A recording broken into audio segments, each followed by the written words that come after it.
Parmi les groupes motopropulseurs, les plus répandus sont les groupes à aspiration naturelle à essence fiable à 8 soupapes d'un volume de 1,6 litre, 102 chevaux. L'unité de base de 1,4 litre est trop faible. Les moteurs turbo 1.2 TSI ultérieurs ne sont pas aussi durables et résistent moins bien au fonctionnement au gaz. Sur le marché, vous pouvez également trouver une version essence d'EcoFuel avec un moteur de 2 litres développant 115 chevaux, adapté pour fonctionner au gaz naturel comprimé, GNC. Cependant, ce moteur est en proie à des dysfonctionnements de soupapes et de capteurs. En Europe, les caddies à moteur diesel sont particulièrement populaires. Le plus populaire est notamment le 1.9 TDI de 75 ou 104 chevaux. Il s'agit d'une unité performante et fiable, dont la réparation n'est pas non plus coûteuse. Cependant, dans la version de 104 chevaux, désignée BXE, le démarrage des doublures a été rencontré. Parmi les offres, il existe des modèles avec moteur diesel atmosphérique 2.0 SDI. Ce moteur est très fiable, mais 68 chevaux. Trop petit pour une camionnette. Si vous recherchez une modification diesel, évitez le moteur 2.0 TDI PD, 140 chevaux, installé entre 2008 et 2010. Il est devenu célèbre pour avoir cassé la tête du bloc.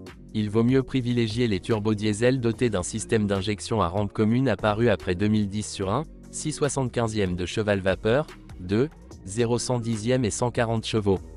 Au cours du processus de production, Volkswagen n'a pas été sans échec, lié à une tentative d'économiser de l'argent. La plupart des erreurs de calcul ont été éliminées lors du restylage en 2010. Les problèmes de corrosion sont un des principaux inconvénients du Volkswagen Caddy. Une couche de vernis trop fine s'abîme facilement sous les impacts de cailloux. En conséquence, de la rouille apparaît sur les bas de caisse et les portes latérales arrière. De plus, le galet de la porte coulissante se déplaçant dans le guide détruit la peinture, ce qui provoque de la corrosion. Le mécanisme lui-même doit rester propre. Sinon, le rouleau en plastique s'usera. Parfois, de la rouille peut être trouvée sur le capot. La qualité des matériaux de finition intérieure est moyenne. La peinture des poignées de porte s'efface, le vernis se décolle des boutons, l'intérieur grince et les amortisseurs des portes arrière s'usent rapidement. Les lampes des phares grillent assez rapidement et les phares eux-mêmes transpirent souvent. Parfois, des problèmes surviennent au niveau des contacts, le verrouillage centralisé tombe en panne et la porte coulissante se bloque. Certains ont vu leur pare-brise se fissurer par temps froid. La suspension arrière ne pose pratiquement aucun problème. À l'avant, il faut composer avec l'usure des silent blocks des leviers, des bagues et des jambes de force stabilisatrices. Des charges importantes affectent la longévité des amortisseurs arrière et des roulements de roues, qui sont totalement identiques à ceux de la Golf. Très souvent, le tampon du ressort à lame est détruit. Le remplacer ne nécessitera pas beaucoup d'efforts et de temps. Les sources elles-mêmes durent plus de 100 000 km. Cependant, tout dépend de la gravité de ce qui est transporté. Lors de l'inspection, une fuite d'huile de la boîte de vitesse est souvent découverte. La durabilité de la poignée n'est pas différente.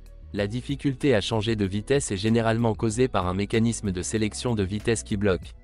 Lorsque vous essayez de coller le « speed », les clips en plastique des câbles de commande sont détruits de force. Vous devez souvent faire face à une panne du compresseur de climatisation. De plus, le radiateur de climatisation derrière le pare-choc avant n'est pas protégé des pierres. En cas de panne du capteur de pression de l'unité hydraulique ESP, l'unité devra être complètement remplacée. Le Caddy n'est pas une voiture pour tout le monde. Cependant, si vous ne tenez pas compte de l'objectif commercial, de la dynamique médiocre et de la meilleure finition, vous obtiendrez de nombreux avantages, espace, simplicité de conception et coût d'exploitation relativement faibles.